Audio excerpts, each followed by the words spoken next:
apparu évident et nécessaire de descendre dans la rue pour faire entendre la voix d'une jeunesse unie. Depuis beaucoup trop longtemps, la répression intramuros sévit à l'encontre de nos prisonniers politiques. Nous ne pouvons rester sans réaction face à cette intolérable, profondément injuste. C'est pourquoi, il y a plus d'une semaine, nous, Consulta di Gioventù Gorza, Gioventù Indipendentista et Gioventù Paolina, avons décidé de sensibiliser la strate estudiantine par le biais de plusieurs journées Università Morta, de tractages de grande ampleur et de réunions publiques. Aujourd'hui, il est grand temps d'hausser le ton. Au Premier ministre et aux représentants de l'État, nous voulons dire que oui, il existe des prisonniers politiques, oui, il existe un peuple corse, et oui, il existe une nation corse.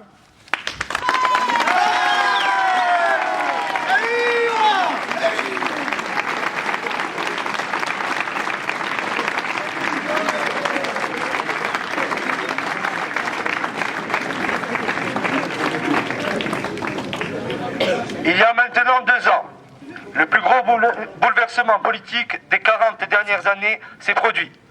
En effet, le Front de libération nationale de la Corse a annoncé sa démilitarisation progressive. En réponse à cette main tendue, nous n'avons eu comme retour que le mépris, la violence, la répression et l'injustice.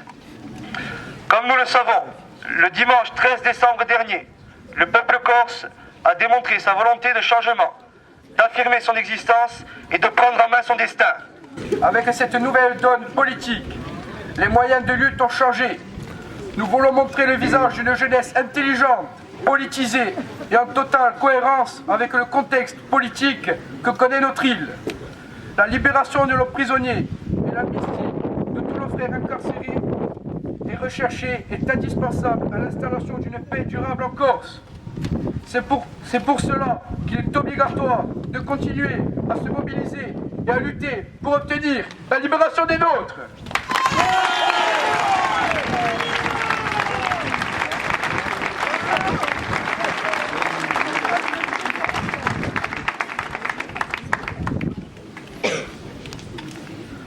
Donc, à l'heure où nous vous parlons, il faut savoir qu'une délégation d'étudiants est pour le moment reçue par le sous-préfet.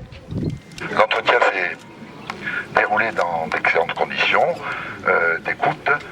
Évidemment, comme on pouvait s'y attendre, monsieur le sous-préfet a pris évidemment note de tous les arguments présentés par les 3 représentants des 3 syndicats étudiants de l'université. Il en a pris bonne note, il s'est engagé à les transmettre à qui de droit, c'est-à-dire en priorité au préfet de Haute-Corse, qui est évidemment chargé du suivi de ce dossier, pour une remontée vers les instances supérieures gouvernementales.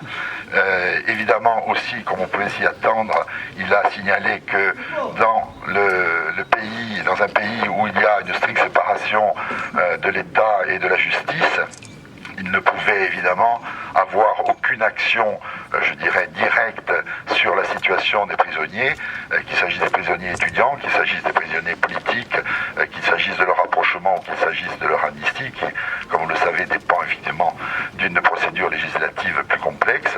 Mais il a dit qu'il transmettrait directement au préfet toutes les revendications et qu'il ferait remonter, en espérant évidemment qu'un signal fort de l'État parviendrait assez rapidement, en fonction évidemment des statuts différentiels des différentes personnes concernées. Voilà, donc il s'est félicité du caractère paisible et responsable de la manifestation. Et je crois que d'ailleurs, nous pouvons tous nous en féliciter, puisque lorsque ces manifestations qui sont légitimes dans l'esprit dégénèrent en bagarre de rue, évidemment, le retour de bâton sur les idées et les positions prises pour cette manifestation sont souvent ensuite battues en brèche. Donc je me félicite moi aussi du calme qui a présidé, et je félicite les étudiants pour leur sens des responsabilités. Voilà, je vous remercie. Laissez les faire aussi, ils ont un mandat légal, républicain, pour exercer leur fonction, c'est de travailler ici.